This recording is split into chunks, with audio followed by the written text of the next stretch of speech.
Hello everyone, I'm Tina. Welcome to Tina's Oriental Cooking. Today we are cooking a fruity sweet and sour sauce. I have a large saucepan with 1 liter of water, 2 liters of juices. The juice can be orange juice or pineapple juice or a combination of two. Add ginger slices, 4 or 5 cloves of garlic that's been just crushed roughly, and half of a white onion cut into wedges. Some pineapple core that's been cut into cubes. I always save the core of the pineapples when I cut them. It uses really nicely in the sweet and sour sauce. Bring this liquid into boil. When it starts to boil with big bubbles, we need to add some vinegar and sugar in there. I have 500 grams of sugar, can be white or brown, it's your own choice. And then 250 ml of white wine vinegar and 200 ml of lemon juice or lime juice. Here, I forgot to put it in the video, however, I did add at the end of the lemon juices. So give it a stir, so we make sure the sugar and the vinegar and the juice mixed well, and also help the vinegar flavor to evaporate. We only keep the sour acidity taste, not the vinegary taste. So when that's mixed well, we need to add ketchup sauce, 250 ml. Ketchup gives the sauce the nice orangey shiny color. Again, you can adjust the amount to your own liking as well. We need to simmer it over lower heat for about 30 minutes. So you see, after 30 minutes, my sauce has turned into a nice shiny orangey color, and all the flavors of the ingredients that we put in earlier has all come out. And we need to drain it when it's cooled down a little bit.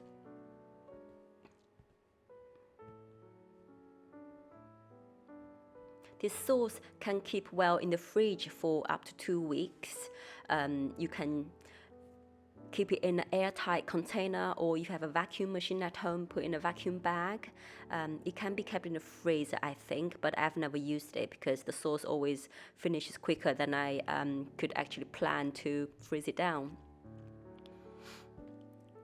So give it a stir, and also use your spoon or spatula to press on the pieces of ingredients to help release the last bit of the flavor on them into the sauce. We don't want to waste any.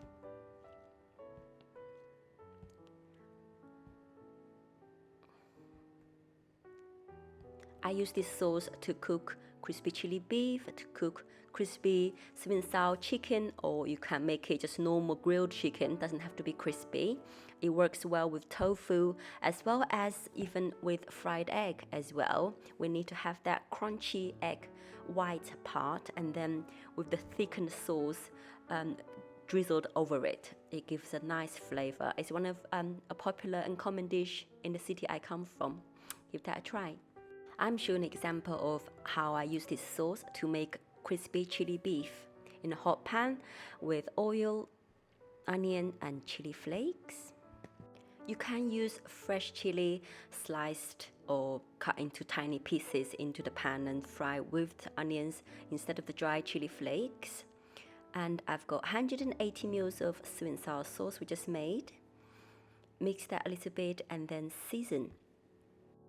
You may notice that I didn't season when I was cooking the sauce, because I always do when I cook the actual dish. This way it's easier for me to control the flavor and the seasoning.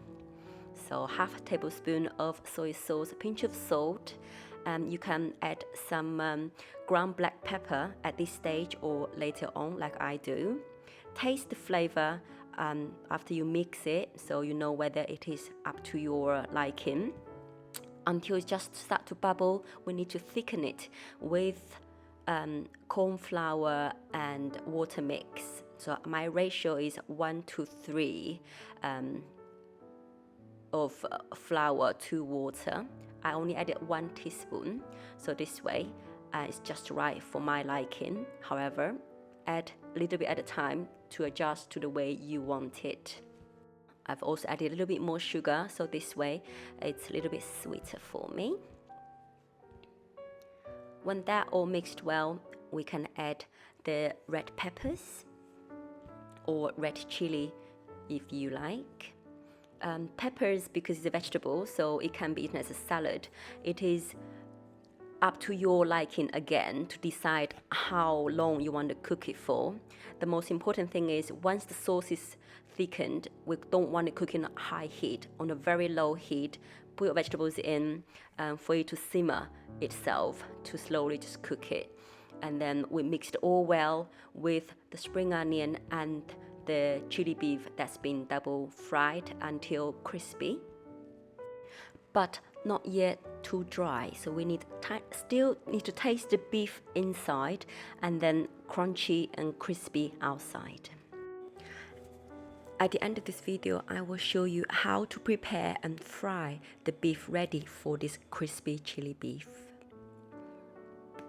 Last note about this sauce is that you don't have to make it in advance like I do. I cook it this way, so it's ready for me whenever I need it to cook quick. In the description, you will find a written instruction of how to mix the sauce and then cook them just before you need to serve.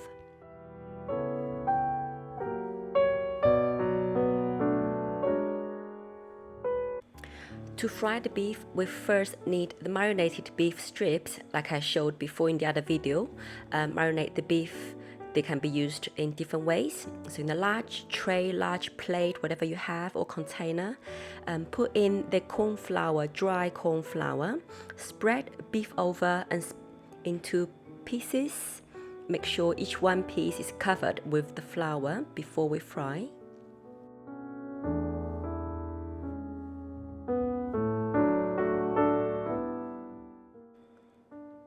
So oil needs to be at least 180 degrees high. This way the beef can be shaped instantly as soon as they are putting into the fat. Make sure we don't overcrowd the fryer. If you don't have a fryer at home, a saucepan with oil in there is fine. The amount of beef in there at a time should only be covered the diameter surface of the pan.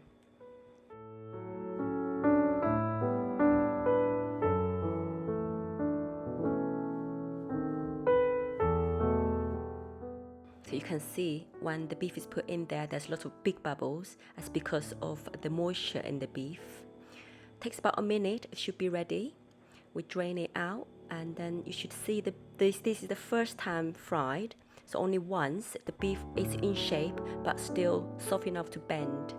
And leave it on the side until we need double fry just before serving. If you've tried making this sweet and sour sauce into the dishes you like, please let me know and then give me a thumbs up if it's a good one and recommend to your friend. Thank you for watching. See you next time.